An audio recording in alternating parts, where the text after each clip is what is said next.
বিশ্বকাপ ফাইনাল মানেই কোটি কোটি দর্শকের চোখ মাঠের দিকে। তবে এবার শিরোপার লড়াইয়ের পাশাপাশি সমান আলোচনায় উঠে এসেছে হাফ টাইম। প্রথমবারের মতো আমেরিকান সুপার বোলের আদলে জমকালো হাফ টাইম শো করতে যাচ্ছে ফিফা।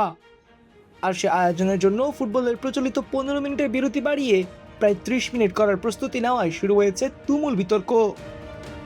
আগামী রোববার বাংলাদেশ সময় রাত 1টায় নিউ জার্সির স্টেডিয়ামে বিশ্বকাপের ফাইনালে মুখোমুখি হবে আর্জেন্টিনা ও স্পেন।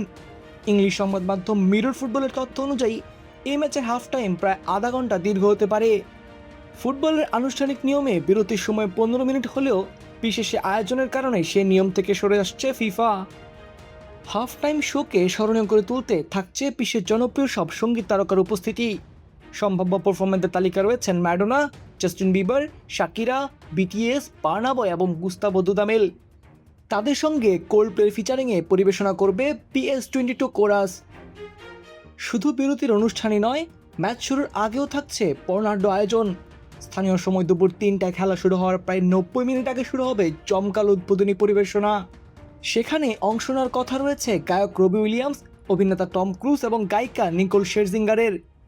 ফিফার এই উদ্যোগকে অনেকেই আমেরিকার বিখ্যাত সুপার বোল হাফ টাইম শোর সঙ্গে প্রতিদ্বন্দ্বিতার প্রচেষ্টা হিসেবে দেখছেন। সম্প্রচারকারী প্রতিষ্ঠানগুলোর ধারণা, বিশাল আয়োজনের কারণে বিরতির সময় আরও বাড়তে পারে।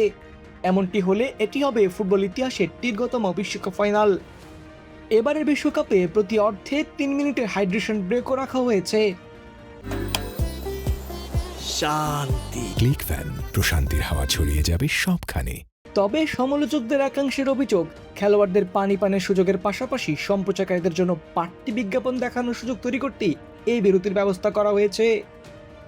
যদিও সমালোচনায় বিচলিত নয় ফিফা, সংস্থাটির সভাপতি জিয়ান্নি ইনফানিত্তো এই আয়োজনকে যুগান্তকারী বলে অভিহিত করেছেন।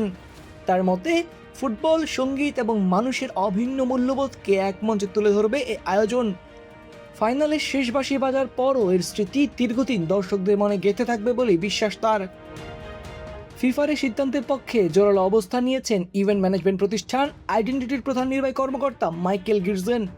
তিনি বলেন, হাফ টাইম দীর্ঘ করার সিদ্ধান্ত একেবারেই সঠিক। যারা এ নিয়ে সমালোচনা করছেন তারা আসলে পুরো বিষয়টির গুরুত্ব বুঝতে পারছেন না। গির্জেনের ভাষায়, ফুটবলের নিজস্ব ছন্দ ও নিয়ম অবশ্যই সম্মান করার মতো, তবে বিশ্বকাপ ফাইনাল কোনো সাধারণ ম্যাচ নয়। 4 বছরে মাত্র একবার অনুষ্ঠিত হয়ে লড়াই বিশ্বের সবচেয়ে বেশি দর্শক দেখা একক ক্রীড়া আসরগুলোর একটি। তাই এটিকে সাপ্তাহিক লিগ ম্যাচের মতো বিবেচনা না করে বিশেষ আয়োজনের মর্যাদা দেওয়া উচিত। তার মতে, বিতর্কের কেন্দ্রবিন্দু হওয়া উচিত নয় হাফ টাইম শো, বরং এই ম্যাচকে আরও স্মরণীয় করে তোলার প্রচেষ্টাকে ইতিবাচকভাবে দেখা উচিত। সুলাইমান ফাহাদ, অনফিল্ড।